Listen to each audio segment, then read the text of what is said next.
أعوذ بالله من الشيطان الرجيم. بسم الله الرحمن الرحيم. إن الحمد لله نحمده ونستعينه ونستغفره ونعوذ بالله من شرور أنفسنا ومن سيئات أعمالنا. من يهده الله فلا مضل له ومن يضلل فلن تجد له وليا مرشدا. وصلوات الله وسلامه على سيد المرسلين رحمة للعالمين محمد وآله وأصحابه وأهل بيته أجمعين. اللهم أرنا الحق حقا وارزقنا اتباعه وأرنا الباطل باطلا وارزقنا اجتنابه. أما بعد، د خلفاء الراشدین د سیرت لسمه فته. محترم ورونو، په تیره نهمه فته کې موږ د قادسیې د جنگ د دوهمې ورځې حالات بیانول چې د هغې جملې څخه مو د ابو محجن الثقفي رضی الله تعالی عنه په قصه شروع وکړه، خو هغه قصه پای ته ونه رسېدل، نو اوس به یې د هغه ځای څخه را شروع کړو. ابو محجن الثقفي رضی الله تعالی عنه د سعد ابن ابي وقاص رضی الله تعالی عنه په کور کې د سعد ابن ابي وقاص رضی الله تعالی عنه په امر بندیو، او هلته د مسلمانانو او فارسیانو په منځ کې دغه شدید جنگ جریان درلودی. ابو محجن رضی الله تعالی عنه په دې سبب بے قرار وو چې مسلمانان جنگیږي او دای په دغه جنگ کې حصہ نسی اخستلای. نو یې د سعد رضی الله تعالی عنه وشدته عجز او زاری کوله چې ما الکه چې جنگ ته ولارسم او دا وعده در سره کوم که ژوندۍ پاتسوم بیرته به دغه خپل بند او زنجیرانو ته راځم. د شدې هم زړه پر وسوځل سو او دې د هغه بند او زنجیرانو څخه خلاص کړي. ابو محجن رضی الله تعالی عنه هم د دې د پاره چې څوک یې ونه پیژني مخ وپیچي، یا زموږ په اصطلاح مول یې ووهه او فورا د سعد ابن ابي وقاص رضی الله تعالی عنه پر آس چې بلقای ورته ویل سپور سو او د مسلمانانو د لشکر و میمنې ته ځان ورساوه. هلته یې د فارسیانو د لشکر پر میمنه حمله وکړه او ډیر کسان یې ووژل. بیا د مسلمانانو د لشکر د شاله طرفه ورغلی او د فارسیانو د لشکر پر میسره یې ډیر شدیده حمله وکړه. فارسیان یې داسې وژل چې چا یې مثل نه ولیدلی. مسلمانان په تعجب کې دي چې دا څوک دی. څوک وایي دا د هاشم د لشکر څخه یو نفر دی چې د شام څخه راغلی دی. څوک وایي دی په خپل هاشم دی. سعد رضی الله تعالی عنه چې د یوې قلعه د بام څخه ورته ګوري هغه وایي که ابو محجن بندي نه وای نو به مې ویلی چې دغه نفر ابو محجن دی او دغه آس چې دی پر سپور دی بلقا دی. ځینو کسانو بیا ویل دا خضر علیه السلام دی او ځینو مسلمانانو بیا ویل که موږ ته دا نه وای را معلومه چې ملائکه مستقیم جنگ نه کوي نو به مو ویلی چې دا ملائکه ده چې جنگ کوي. کله چې شپه تاریکه سوه او جنگ آرام سو، ابو محجن رضی الله تعالی عنه بیرته د سعد رضی الله تعالی عنه کور ته ورغلی او پښې یې په هغه خپلو زنجیرانو وتړلې. د سعد ابن ابي وقاص رضی الله تعالی عنه ښځې پوښتنه ځینې وکړه چې ته پر څه شي بندي یې؟ ده وویل د یوه شعر په سبب چې ما ویلی دی، او بیا یې هغه شعر ووایه: اذا مت فادفني الى اصل كرمة تروي عظامي بعد موتي عروقها ولا تدفني بالفلاة فإنني أخاف إذا ما مت ألا أذوقها. ورونو، دغه شعر د مقصد د پوره پوهېدلو د پاره باید ووایم چې ابو محجن الثقفي رضی الله تعالی عنه د طائف اوسیدونکی و او لږ موده د مخه مسلمان شوی و. څرنګه چې د کفر په وخت کې د شراب سره عادت درلودی، نو په اسلام کې به هم کله کله د شرابو تعریف ځینې وسو. او کله کله به داسې شعر ووایه چې په هغه شعر کې به د شراب سره علاقه څرګنده او ښکاره سوه چې دغه شعر یې هم د هغې جملې څخه دی او د شعر ترجمه یې داسې ده: که زه مړ سوم ما د انګورو د تاک و څنګ یا بغل ته ښخ که، چې پس له مرګه به د هغه ریښې زما هډونه را اوبوي. ما په دشت کې مه ښخوئ، ځکه زه بیریږم چې پس له مرګه به یې څکه ونه کم. نو سعد ابن ابي وقاص رضی الله تعالی عنه د دغه شعر د ویلو په سبب ابو محجن بندي کړی وو. خو ابو محجن رضی الله تعالی عنه په دغه طریقه سره د جنگ میدان ته ولاړی او بیرته راغلی. خیر شپه تیره سوه او په سهار کې د سعد رضی الله تعالی عنه ښځه و سعد ته ورغله او د ابو محجن رضی الله تعالی عنه په قصه خبر کړي. سعد رضی الله تعالی عنه ابو محجن د هغه بند څخه خلاص کړي او ویل ورځه تر دې وروسته به زه هیڅ کله تا ته په خبرو جزا در نکم څو هغه کار دې نوي کړی، یعنی که دې شراب وڅښل بیا نو جزا در کوم، خو په تشو خبرو یا د شرابو په صفت کولو سره جزا نه در کوم. مګر ابو محجن الثقفي رضی الله تعالی عنه وویل په والله زه به تر نن ورځې وروسته هیڅ کله په خپله ژبه سره د دغه خبیث شي تعریف او توصیف ونه کم. خیر په نیمه شپه کې دوه لښکره سره جلا سوه او دغه شپه د سواد په نامه وبلل سوه، ځکه ډېر قتلونه سوي وه. د مسلمانانو په لښکر کې ښځې د شهیدانو په ښخولو او د زخمیانو په علاج مشغوله سوې، مګر فارسیانو خپل مړي پر هغه ځای پرېښول، نه یې ټول کړه او نه یې ښخ کړه. د سواد شپه هم تیره سوه. د جنگ په درېیمه ورځ هاشم را ورسېدی، خو تر اوسه لا د مسلمانانو لښکر او د جنگ میدان ته نه دی را رسېدلی. قعقاع رضی الله تعالی عنه چې د هاشم پر رسیدلو خبر سو، نو یې د ځان سره یو جنگي نقشه جوړ کړه او هغه نقشه یې د نفرو په واسطه هاشم ته ورولېږل. هاشم هم د قعقاع په دغه فکر او نقشه قانع سو او هغه نقشه یې په داسې ډول عملي کړه. هاشم په یو وار د خپل ټول لښکر سره نه راغلی، بلکې یو ډله یې پر داسې لار راولېږل چې ټوله خاورنه مځکه وه. ویل دوړې جوړې کړئ او تکبیرونه وایاست. دغه ډله د شام له طرفه په دوړو کې د مسلمانانو و لښکر ته ورهیده او په لوړ آواز تکبیرونه وایي. فارسیان په بیره ورته ګوري. په پرون کې قعقاع رضی الله تعالی عنه د شام څخه راورسېدی، په فارسیانو یې هغه عجب کارونه وکړه او اوس د شام څخه بله ډله راغله. فارسیان وبېرېدل. لږ وخت وروسته بله ډله پر دغه قسم را رهیده. اصلا هاشم خپل لښکر پر کوچنیو ټولیانو ویشلی و. اوس هغه ټولیانې چې په دوړو کې شمیر او عدد نه معلومیږي را رهیدي او تکبیرونه وایي. فارسیان وارخطا سوه چې دا څه حال دی؟ لښکر پس له لښکره د مسلمانانو د کومک دپاره د شام څخه راځي. دغه نقشه او مشوره قعقاع رضی الله تعالی عنه و هاشم ته ورلېږلې وه چې مقصد یې د فارسیانو بیرول وه او هاشم هم په ښه طریقه سره عملي کړه. خیر د درېیمې ورځې جنگ شروع سو او نن بیا فارسیانو فیلان ورسره راوستلي دي.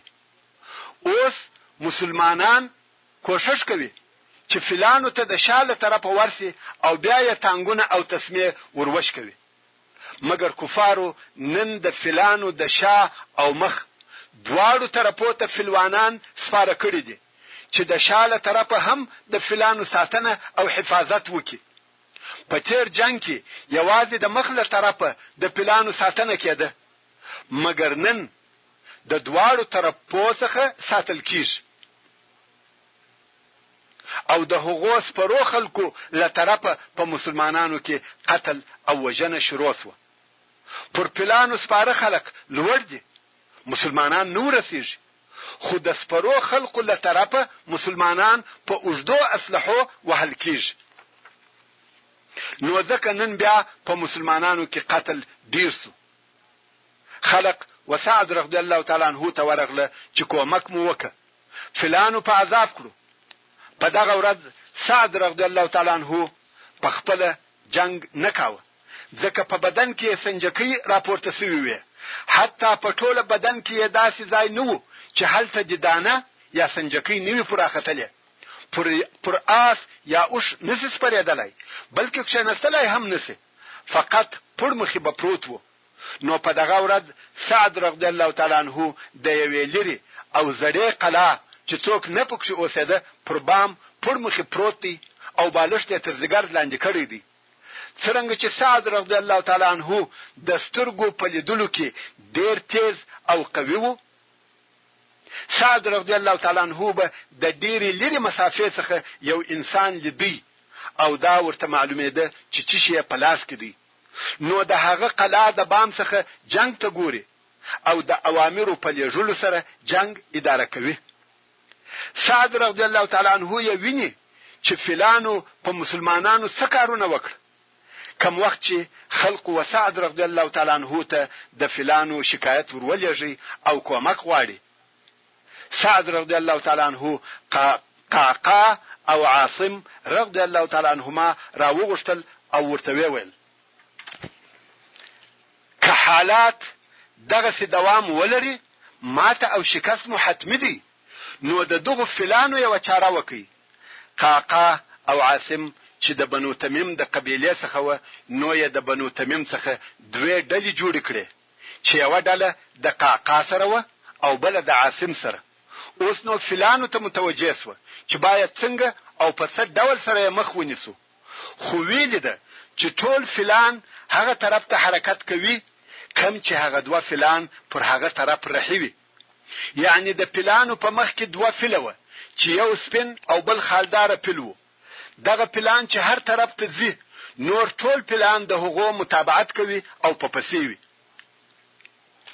قعقاع او عاصم رضی الله تعالی عنهما سره وویل کوم د دغه دوه پلانو چاره وکړه شاید د نورو پلانو توجه او حرکت غیر منظم او خراب سي. نو قعقاع و عاصم ته وویل سپین پلی پر ما او خالدار پلی پر تا.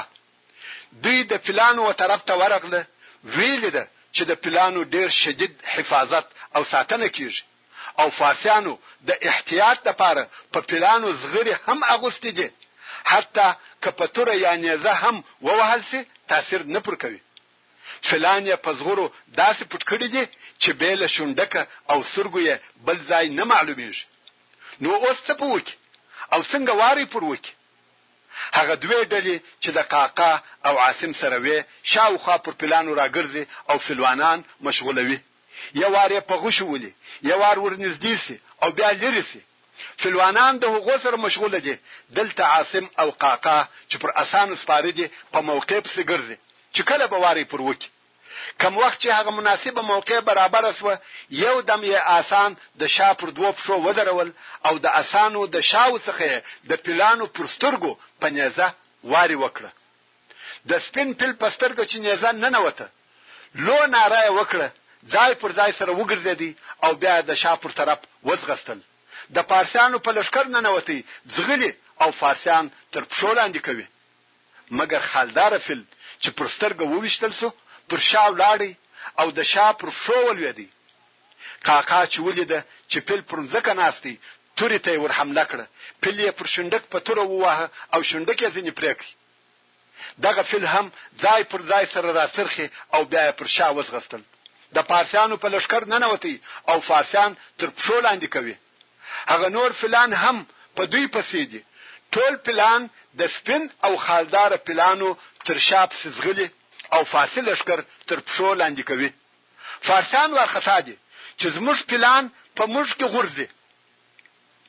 پلان په ځغستا هغه لوی ولې ته ورسېده چې د فارسیانو د لشکر تر شاوه او فارسیان تر هغه واله راتیر شوي وو. فلان دغه ولې ته ورسېده او په واله ګډ شو، څو په دغه واله کې غرق شو. دغه د فلانو هغه آخري حالت وو چې د جنگ څخه په دغه طریقه سره وایستل شو. هلته نور هم شدید جنگ شروع دی. دا جنگ ډیر عجیب جنگ وو چې د مسلمانانو په تاریخ کې پر دوی تیر شوی دی. د دغه ورځې په مثل بل داسې ورځ پر مسلمانانو نه ده تیر شوی. دغه شدید جنگ نور هم دوام لري څو شپه سوه او دغه شپه د لیلة الحریر په نامه وبلل.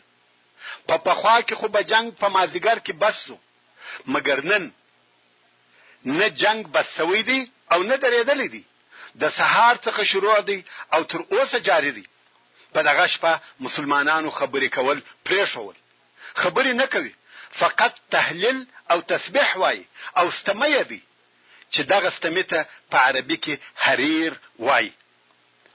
او دغه ستمه هم د جنگ د ډیر شدت په سبب وو. دا ستمه لکه څوک چې بوټي ماتوي او ها ورسره کوي، خو مسلمانانو بوټي نه ماتول، بلکې د تورو وارونه په دغه شدت او قوت سره کول چې ورسره ستمه یو. نو ځکه دغه شپه هم لیلة الحریر وبلل سوه. هر طرف ته چې به دې غوږ ونیوي به بل شی دې نه اورېدل. د ماښام د لمانځه پر وخت سعد رضی الله تعالی عنه امر وکړي چې لښکر دې منظم او مرتب سي، ځکه مسلمانانو ټوله ورځ جنگ کړی وو، اوس نو سره پاشلي او غیر منظم دي. نو د دې لپاره چې لښکر بیرته تنظیم او سره یو ځای سي، لښکر پر شا ولاړی چې د نور جنگ د پاره تیار او آماده سي. په دغه وخت کې د فارسیانو لښکر هم د نوې حملې د ترتیبولو لپاره پر شا ولاړی، هغه هم د نور جنگ د پاره آمادګي نیسي چې دغه وخت د جنگ موقتی بندیدل و. سعد رضی الله تعالی عنہ د لښکر په ترتیبولو مشغول سو او امر یې وکړي ترڅو چې زماله طرفه مو څلرم تکبیر نوی اوریدلی حمله به نه کوي. دغه وخت نو لمر لویدلی دی، خو تر اوسه روښنايي ده. سعد رضی الله تعالی عنہ لښکر لیدلی شي. کوم وخت چې سعد رضی الله تعالی عنہ اول تکبیر ووایه، خلقو د ضرورياتو په پوره کولو او آماده کولو شروع وکړه. هلته د فارسیانو دا خیال سو چې مسلمانانو په حمله شروع وکړه، نو فارسیان د حملې لپاره را رهي سوه. قعقاع رضی الله تعالی عنہ ولیده چې فارسیان را رهي دي، ورته مخه سو او حمله پر وکړه، ځکه دل چې هغه را رهي دي او دلته مسلمانانو پوره ترتیبات نه دي نیولي. د سره دا فکر پیدا سو چې هغه به را ورسیږي او دلته به څوک نوی تیار چې دوی منع کړي. نو قعقاع رضی الله تعالی عنہ او د ملګرو چې د بنو تمیم څخه پر فارسیانو حمله وکړه. سعد رضی الله تعالی عنہ ولیده چې قعقاع بل اجازه په جنگ شروع وکړه او د امیر او قومندان به اجازه حمله کول ګناه او د شکست سبب ګرځي. نو سعد رضی الله تعالی عنہ د ځان سره وویل: اللهم اغفر له وانصره فقد اذنت له وان لم يستأذن. یعنی الهی وقعقات بخښنه وکي او نصرت وکي، ما ودته د جنگ کولو اجازه کړې ده که څه هم د اجازه و نه غوښتل. سعد رضی الله تعالی عنہ پر دې وبېرېدی چې الله جل جلاله وقعقات عقاب او جزا ورنکي چې بل اجازه حمله وکړه. نو ځکه سعد ابن ابي وقاص رضی الله تعالی عنہ اجازه ورکړه. فارسیان نور هم را د مخسوه، بنو اسد هم بل اجازه حمله پر وکړه. سعد رضی الله تعالی عنہ بیا هغه خپل خبره وکړه او ویل: اللهم اغفر لهم وانصرهم فقد اذنت لهم وان لم يستأذنوا. هر ډلې چې به تر اجازه د مخه حمله وکړه، سعد رضی الله تعالی عنہ بدلته د ځان سره اجازه ورته کول. نور لشکر د سعد رضی الله تعالی عنہ وتکبیرات معتلو، خو حالته د دوه لشکرو ترمنځ دغه کوچنی حمله شروع دي. ترڅو خلقو د ماخستان منځ ادا کړي. د ماخستان تر منځ ورسته سعد رضی الله تعالی عنہ څلرم تکبیر ووایه. نو عمومي حمله او هجوم شروع سو. جنگ شدید سو او تاریخ هم زیات سو. کم نفر چې د سعد رضی الله تعالی عنہ پر شاوخوا ولاړ و، قرار د جنگ میدان ته ورنږدې کیږي، غواړي چې ویني چې څه پیښیږي، ترڅو چې سعد رضی الله تعالی عنہ یوازې پاتې سو. ټول تللی و، فقط یو کوچنی هلک ورسره پاتې و چې عمر یې د 5 کلو په شاوخوا کې و. اوس د سعد رضی الله تعالی عنہ سره هیڅوک نشته چې حال او خبر ورته وایي، یا یدی رضی الله تعالی عنہ ولېږي چې ورسه حال راوړه، او دی هم د تاریکۍ په سبب شی نه ویني. نو دغه کوچنی هلک ته وویل ولاړسه وګوره چې هلته څه کېږي. هلک ولاړی، د جنگ میدان ته ورنږدې سو، جنگ یې ولیدی او بیرته راغلی. سعد رضی الله تعالی عنہ ورته وویل چې څه دې ولیده؟ هلک ویل خلق مې ولیده چې لوبې یې کولې. سعد رضی الله تعالی عنہ وویل دا لوبې نه دي بلکې حقیقي جنگ دی. نو ټول شپه تر سهاره جنگ دوام درلودی. تاسو دې جنگ ته فکر وکړئ چې هیڅ وقفه او درېدل نه لري، فقط د ماښام او ماخوستن په منځ کې د ترتیب او تنظیم د پاره یو وقفه راغله او جنگ قطع سو. د سهار د لمانځه څخه شروع او بیا تر مغربېدو جنگ وسو. بیا د ماخوستن څخه تر سهاره دوام لري. د لږ راحت او ناستې د پاره وخت نشته. تاسو فکر وکړئ ټول ورځ او ټول شپه جنگ او له هر طرفه څخه خطرونه دي. په لیلة الحریر کې داسې جنگ او وژنې وې چې نه یې مسلمانانو او نه یې فارسیانو مثل لیدلی وو. فارسیانو چې بیا په وروسته کې بیان کاوه هغو به ویل موږ هیڅکله داسې شدید او پرلپسې جنگ نه و لیدلی. څرنګه چې سعد رضی الله تعالی عنہ په دغه شپه د هغه مریضۍ په سبب د جنگ اداره په خپله نسوای کولای، نو د جنگ اداره کول او تنظیمول د قعقاع رضی الله تعالی عنہ په لاس کې و. د شپې په آخر کې قعقاع رضی الله تعالی عنہ د یوې ډلې سره د میدان جنگ څخه د شام و طرف ته ولاړی. هلته یې دغه ډلې ته ښوونې او تعلیمات وکړه او د سپېدو د چاودلو سره بیرته د میدان جنگ پر طرف حرکت را وکړي. که څه هم دوی په خپل هغه پخوانی لشکر وو، مګر نوی بیرغان ورسره و. لږ وخت وروسته د کومکی لشکر پر قسم ډله کومک را رهیدي او په لوړ आवाज تکبیرونه وایي. دغه کومکی ډلې خلاصېدل نه لري. دغه کومکی ډلو په لیدلو سره فارسیان نور هم ورخطا سوه. دا بیا د اعصابو جنګ و. دغه کار د دشمن پر معنویاتو او روحیاتو ډیر تاثیر واچاوه. د دشمن روحیات ضعیفه کیږي او د تیښتې وخواته میلان پیدا کیږي. نو دغه کومکی ډلو پر راتلو سره فارسیان نور هم ورخطا کېدل. په خپل منځ کې سره ویل په هغه 12,000 نفرو مو څه نسوای کولای او اوس دغه پرلپسې کومکونه نور هم ورته راځي. فارسیان نه پوهیږي چې اوس څه ورسره وکړي. په دغه شپه کې قعقاع رضی الله تعالی عنہ تر خپل تګ د مخه په لشکر کې هم تغییرات راوستلي وو. د لشکر ځایونه یې ور بدل کړه. میمنه پر میسره ولاړه وه او میسره پر میمنه ولاړه وه. قلب شاته او شا مخته سره اوښتي وه.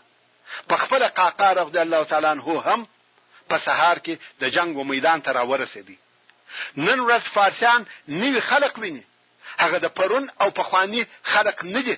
نو خود په فارسیانو کې ډیره او ورخطایي ډیر سوه. قعقاع رضی الله تعالی عنہ هم د فارسیانو پر مخانو د دغه بیرې او ورخطایي آثار حس کړه. نو یې په مسلمانانو کې نارې کړه کامیابی هغه چا لره ده چې یو ساعت زیاته صبر وکړي. رښتیا هم ټول جنگونه که سیاسي وي، که اعلامي وي او که حربي وي، ثبات او استقامت غواړي. شکست او کامیابی په آخري ساعت پورې تړلې دي. نو قعقاع رضی الله تعالی عنہ چې تجربه کار جنگیالی وو نارې کړه کامیابی هغه چا لره ده چې یو ساعت زیات صبر وکړي، ځکه نصرت د صبر سره دی. قعقاع چې د سپرو یوه ډله ورسره وه خپله حمله د رستم پر طرف شروع کړه. جنگ نه بلکې شدید جنگ تر ماپښینه دوام درلودی. فکر وکړئ د پرون سهار څخه جنگ شروع دی او تر نن ماپښینه پورې دوام لري. نن ورځ چې د جنگ آخري او څلورمه ورځ ده، یوم القادسیه یې وبلل، یعنی د قادسیه ورځ. د فارس په لشکر کې دوه لوی قومندانان چې فیروزان او هرمزان نومېدل او د لشکر پر میمنه او میسره ولاړ و. څرنګه چې په جنگ کې ډېر فشار پر راغلی د حملو د شدت په سبب شاته تله. قعقاع ولیده چې د لشکر دوه طرفه شاته ځي، نو یې امر وکړي چې د لشکر پر قلب هم حمله شدیده کړي، او قعقاع رضی الله تعالی عنه په خپل پر قلب حمله وکړه او نیت یې دی چې په خپل رستم ته ځان ورسوي.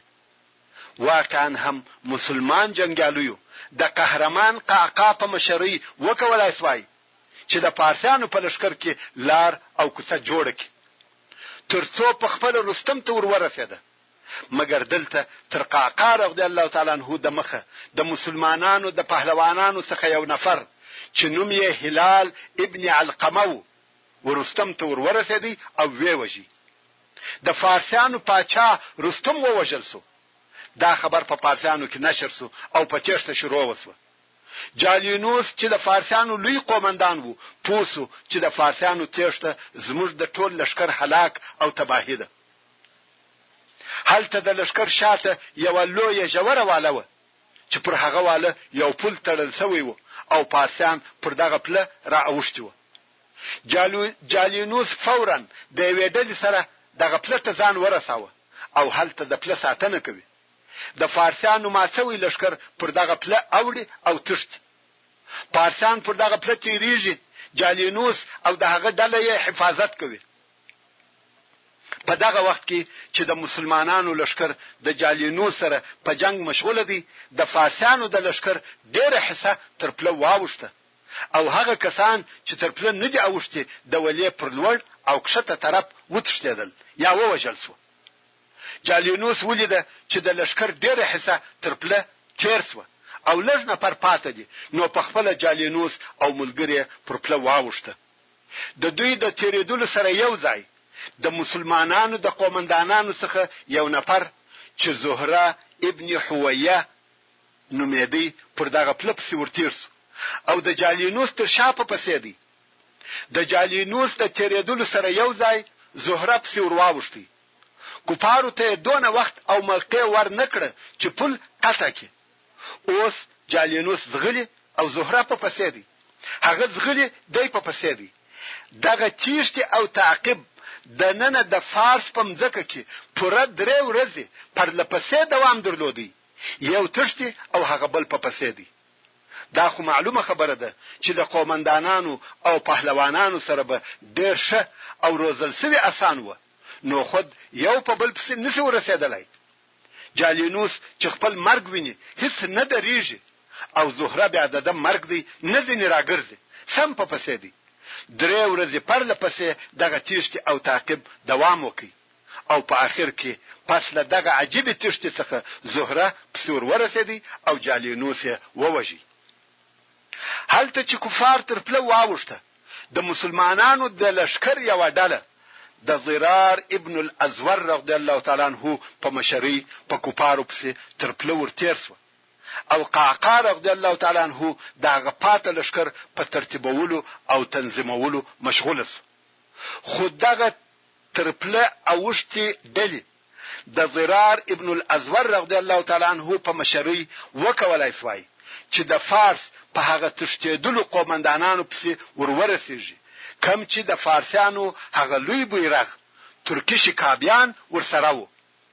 هغه چې د مخه مو بیان درته کړی دی چې 12 متره اوږدوالی او 8 متره ارتفاع و او د پړانګانو د پوستو څخه جوړ شوی و. نو ضرار ابن الازور رضی الله تعالی عنه وکولای سوای چې د فارسیانو دغه عظیم بیرغ ته سقوط ورکړي او په غنیمت ځینې واخلي. د فارسیانو هغه لوی بیرغ ولوېدی او دوی سره وپاشل سو. د فارس په مځکه کې شاوخوا وتښتېده.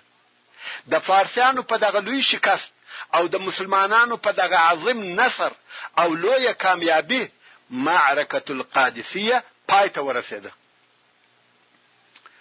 سعد ابن ابي وقاص رضی الله تعالی عنه فورا زیری کونکی و امیر المؤمنین حضرت عمر فاروق رضی الله تعالی عنه ته ورولېږي. هلته په مدینه منوره کې به هر ورځ حضرت عمر رضی الله تعالی عنه د عراق پر عمومي او لوی لار د عراق و طرف ته راوتی د سهار څخه تر ماپښین پورې به د خبر راوړونکي یا پوسټرسان انتظار کاوه. خبرونه ورته راتله چې ډېر شدید جنگ روان دی.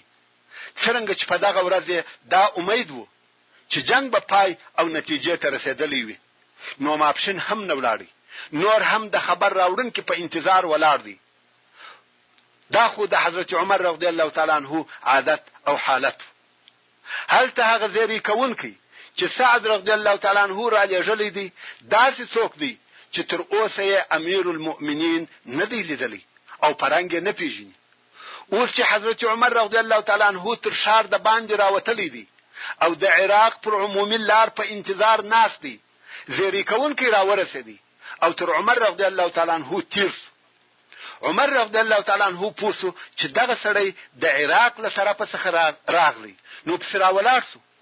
خو هغه سړی نه پیژني، رهیدي خپل لار پسې پوره کوي.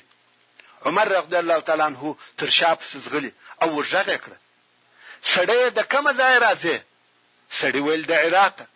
ویل څه خبر دی راوړی دی؟ سړی ویل فتح. حضرت عمر رضی الله تعالی عنہ وویل الحمدلله. مگر سړی سپور دی او د مدینه منورې پر طرف چټک او چابک رهیدي، نه په چا سر ګرځوي او نه نور حال ورته وایي.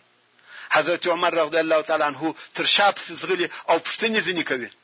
په دغه ځغستا کې مدینه منورې ته ورسېدل او شار ته داخل شو. په شار کې خلق و حضرت عمر رضی الله تعالی عنہ ته سلام ور اچوي او ورته وایي السلام علیک یا امیر المؤمنین. زیری کوونکی وشرمېدی ځکه دی سپور او تیز رهیدي. امیر المؤمنین تر شا پسې ځغلی. نو یا حضرت عمر رضی الله تعالی عنہ ته وویل الله دې در باندې ورحمېږي، زه به دې خبر کړی وای، راته ویلي به دې وای چې زه امیر المؤمنین یم. عمر رضی الله تعالی عنہ ورته وویل لا بأس علیک یا اخي، وروره پر تا ملامتیا نسته.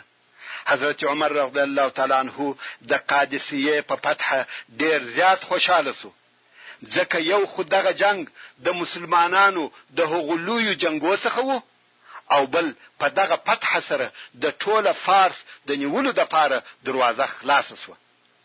اوس د مدینه منورې څخه بیرته عراق ته ځو. د بابل او کوفه فتح کېدل. هغه فارسیان چې د قادسیه په جنگ کې وتښتېدل په بابل کې سره یو ځای شو. بابل د یو ښار نوم دی. د دغو یو ځای شو فارسیانو مشر او قومندان فیروزان وو او د مسلمانانو د مقدمه قومندان چې زهره ابن الحویه رضی الله تعالی عنہ پسې ورسېدی او د دوی سره جنگ شروع کړ. خو فارسیانو ته په یو ساعت کې ماته ورکړه.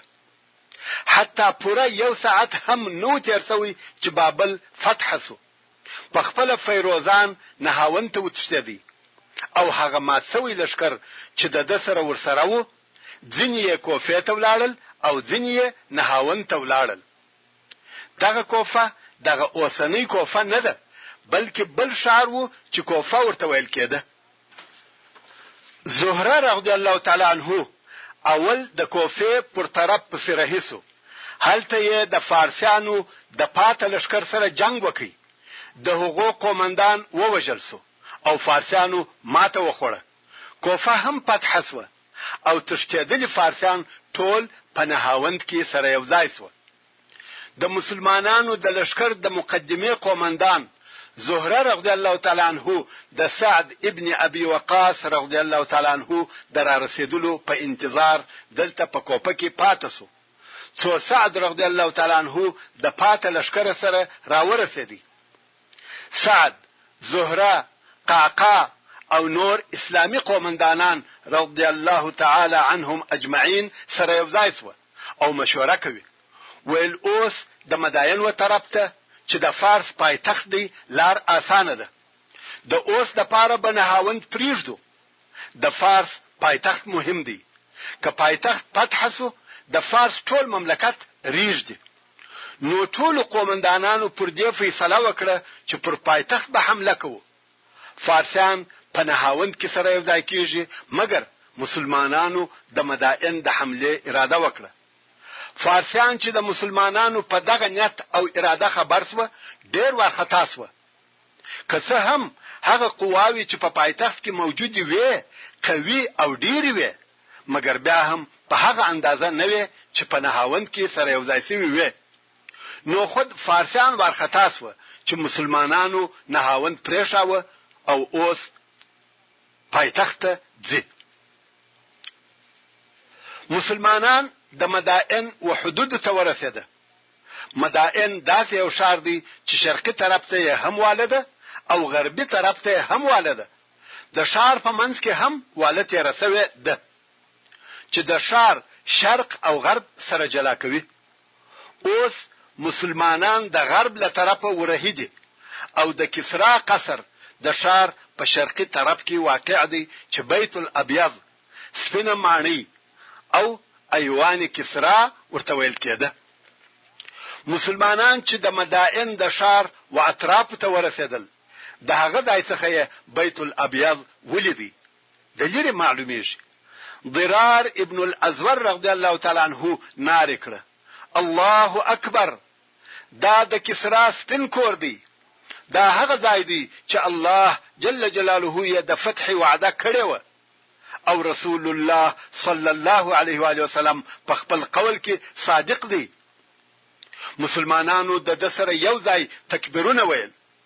د ضرار رضی الله تعالی عنه په دغه خبره کې وهغه حدیث شریف ته اشاره و چې امام مسلم یې د جابر رضی الله تعالی عنه څخه روایتوي چې رسول الله صلی الله علیه و آله وسلم وفرمایل: د مسلمانانو یو کوچنی ډله به بیت الابیض د کسرا کور فتح کوي. نو د هغې وعده وخت اوس را ورسېدی او مسلمانان ډېر خوشاله و چې دغه فتح د دوی په لاسو سره کیږي او نبوي وعده به پای ته رسیږي. د مدائن محاصره د هجرت په 15 کال د ذوالحجې په میاشت کې شروع شوه. سعد رضی الله تعالی عنه د مدائن پر شاوخوا کلو یا قریو ته لشکري ولېږلې او هغه کلی بېله جنګه تسلیمېده. دغه اطرافي خلقو به ویل: زموږ سره د جنگي خلقو معامله مکوي، ځکه زموږ هم کسرا نه دی خوښ، خو هغه موږ پر ځینو کارو مجبوره کولو. سعد رضی الله تعالی عنه و حضرت عمر فاروق رضی الله تعالی عنه ته حال ولېږي او د دغو خلقو په باره کې مشوره ځنې غواړي چې دغه خلق خو تر اوسه د کسرا سره و او اوس وایي د کسرا څخه مو ښه نه راځي، خو موږ مجبوره وو د اطاعت مکاوه. اوس د دغو خلقو سره څه وکم؟ حضرت عمر رضی الله تعالی عنه د اصحاب کرامو مشران سره یو ځای کړه او د هغو سره مشوره کوي او ویل دغه خلق جنگي مشر او قومندان نه لري او جنگ هم نه کوي. آیا د جنگي عسکرو معامله ورسره وسی او که د صلح غوښتونکو خلقو معامله ورسره وکړو؟ د اصحاب کرامو مشوره داس و چې د اهل ذمه معامله دي ورسره وسی، یعنی جزیه دي ځنې اخیستل کیږي او دوی دي پرېښول سي. نو حضرت عمر رضی الله تعالی عنه هم و سعد رضی الله تعالی عنه ته ولیکل چې د اهل ذمه معامله ورسره وکړه او جزیه ځنې واخله. دغه خبر چې مسلمانان فقط جزیه اخلي او نور په موږ کار نه لري شاوخوا په ټوله منطقه کې نشر سو او د هر ځای څخه خلق را رهیدي، جنگ نه غواړي، فقط جزیه تحویلوي. نو د مدائن شاوخوا منطقه ټوله فتح سوه، مسلمانانو ته بیله جنگ تسلیم او تابع سوه، بیله مدائن څخه فقط دغه یو د مدائن ښار پاتې دی. یزدجرد ولیده چې د اطرافو او شاوخوا خلق ټول د څخه واوښته او د کومک نه کوي. نو یې د مدائن غربي طرف پرېښاوه. ټول خلق او لشکر تر ولې واوښته، د مدائن شرقي طرف ته نقل سوه. د ښار څخه ټوله کښتۍ ټولې کړې، حتی یوه کوچنۍ کښتۍ یې لا د ښار په غربي طرف کې نه پرېښول. ټوله کښتۍ یې شرقي طرف ته ورسره یوړې. دا کار یې د دې دپاره وکړي چې مسلمانان د اوښتلو دپاره هیڅ وسیله او اسباب ونه لري. یزدجرد په مدائن شرقي کې خپل قصر ته ولاړی او د ولې پر شرقي طرف یې ډېرې قوي قواوې د دې لپاره ودرولې که فرضاً مسلمانانو د اوښتلو دپاره یوه لار جوړول دغه قوه به یې منع کوي. مسلمانان د مدائن غربي طرف ته ورداخل سوه. په ښار کې هیڅوک نسته، ټول ښار خالی دی. د ښار ټول خلق شرقي طرف ته تللي دي. په ښار کې موجود شیان مسلمانانو په غنیمت واخیسته. مسلمانان غواړي چې د ښار شرقي طرف ته ولاړ شي، خو د دوی سره داسې شی نسته چې د هغه په واسطه تر دغه ولې ورواوړي. نه کښتۍ شته، نه نور اسباب، او والد دونه لویه واله ده چې مسلمانان نسي تر اوښتلی. اوس نو مسلمانان په داسې ځای پسې ګرځي چې هلته اوبه نسبتاً لږ وي او دوی تر هغه ځای ورواوړي. د هغه اطرافي خلقو څخه چې پر جزیه صلح ورسره سوې وه، یو نفر ورته وویل هلته لرې په واله کې یو ځای شته چې اوبه یې نسبت و دغه نورې ولې ته لږ دي. ګودر غوندې ځای دی. که ستاسې اسان او بازي کولای سي نو په هغه منطقه کې شایي هغه هم په ډېر تکلیف ورواوړي. سعد ابن ابي وقاص رضی الله تعالی عنه عاصم ابن عمر امر کوي چې ته په دغه باره کې معلومات وکړه. عاصم رضی الله تعالی عنه د خپل قبیله بنو تمیم څخه 80 نفر ورسره ملګری کړه او دغه ګودر ته چې د مداین څخه یو څه لري وو ورغلی. واقعا هلته داسې یو ځای وو چې اوبه یې نسبتاً و نورې ولې ته لږ وې. انسان خو نسي تر پورې وتلی، مګر آس په تکلیف پکښې تېرېدلی سي. عاصم رضی الله تعالی عنه ملګرو ته وویل څه وایاست؟ هغو ویل په ګډېږو. کار د قربانۍ دی، یا به تیریږي یا به غرقېږي. عاصم رضی الله تعالی عنه د مخه سو او 80 نفره ملګري یې په پسې سوه. څو په ډېر تکلیف هغه بلې غاړې ته واوښتل. فارسیانو چې مسلمانان ولیده وارخطا سوه چې دا خو دا دې تر ولې هم را واوښته، نو یې د دغو 80 نفرو د جنگ دپاره لښکر ورولېږي. سعد رضی الله تعالی عنه چې د مسلمانانو د لښکر عمومي قومندان دی، یو خو پر هغو 80 نفرو بیریږي چې د فارسیانو په جنگ کې ماته ونه خوري، او بل دی غواړي چې د نور لښکر د اړولو دپاره یوه لار پیدا کړي چې لښکر پسې ورواوړي، او هغه 80 نفره نه پل جوړولای سي او نه جنگ کولای سي. سعد رضی الله تعالی عنه امر وکړي چې فوراً د ټول لښکر د هغه ګودر و طرف ته حرکت وکړي. لښکر ګودر ته ورغلی. سعد رضی الله تعالی عنه د ګودر سره ودرېدی، نه پوهیږي چې څه وکړي. که پوره لښکر و اوبو ته ورواچوي د غرقېدو خطر ورسره دی، او له بله طرفه دغه موقع بیا هر وخت په لاس نه ورځي، ځکه اوس هلته د رود پر هغه بله غاړه د ساتنې لپاره نفر لري. که دوی ور اوړي فارسیان حمله نسي پر کولای، او که دوی پسې وروانه وړي د هغو 80 نفرو د هلاکېدلو خطر شته. شاید هغه ټول ووژل سي او دغه په لاس راغلی موقع هم د لاسه ووځي. نو د هغه ورسره ملګرو سره یې مشوره وکړه، هغو هم د تېرېدلو مشوره ورکړه. اوس نو هغه پهلوانان او جنگي قهرمانان چې ښه اصل اسان ورسره دي ممکن پر دغه ګودر ورتیر سي، مګر هغه کسان چې آس نه لري یا بیکاره اسان ورسره دي هغه څنګه واوړي؟ خبره مضطربه او تشویشي ده. مګر د ټولو موجودو اصحاب کرامو نظر داو چې باید ورواوړو. نو د قومندان له طرفه د اوښتلو امر وسو. اوس پوره کامل لښکر تر دغه رود یا لوی ولې په اوبازي اوړي. دا د مسلمانانو جرأت او د جهاد شوق وو. موږ په کښتیو او ګوټو کې بیریږو، په طیاره او موټر کې بیریږو، مګر د هغو مسلمانانو ټول لښکر، آسان، خوراکي مواد او اسلحه ټول ورسره دي او باید واوړي. خلق اوبو ته ورولوېده او اوبازي کوي. دلته نو سعد رضی الله تعالی عنه په دعا شروع وکړه او وایي: حسبنا الله ونعم الوکیل والله لينصرن الله وليه وليظهرن دينه وليهزمن عدوه إن لم يكن في الجيش بغي أو ذنوب تغلب الحسنات. يعني زموږ د پاره الله کافي دی او هغه الله ښه وکیل دی. په والله الله جل جلاله د خپل دوست نصرت کوي او خپل دین غالب کوي او خپل دشمن ته ماته او شکست ورکوي، په دې شرط چې په اسلامي لښکر کې ظلم او سرکشي نه وي یا دونه ګناهونه نه وي چې پر شو عملو ډېر او غالب وي. نو ورونو تاسو ته دې هم دا معلومه وي هر اسلامي لښکر چې پر سمه لار رهي وي، سرکشي ظلم او ګناهونه پکښې نه وي، هغه لښکر خامخا غالبه کیږي. سعد رضی الله تعالی عنہ امر وکړي چې هر دوه نفره به سره ملګري وي، که یو ته یو څه ورپېښ شوه هغه بل به یې کومک کوي.